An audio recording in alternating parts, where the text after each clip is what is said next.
bladzijde 1, deze, waar dat fotootje staat. Dan zie je, ja, het schilderij, nou heel veel dingen van verteld, maar dan zie je ook hierboven deze tekeningen die staan. Dat is ook een soort schrift.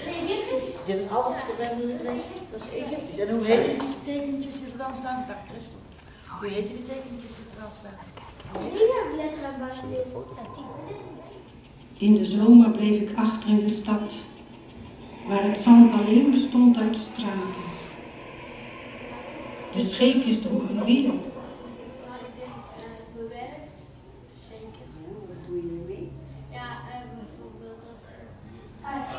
Hoe heet het?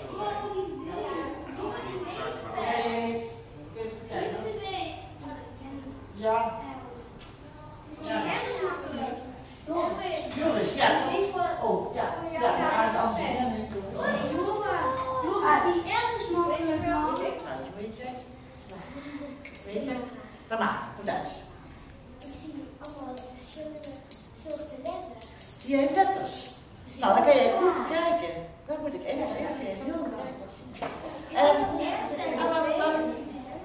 Nou, ik hoor al. Welke zie je dan? Kom maar bij.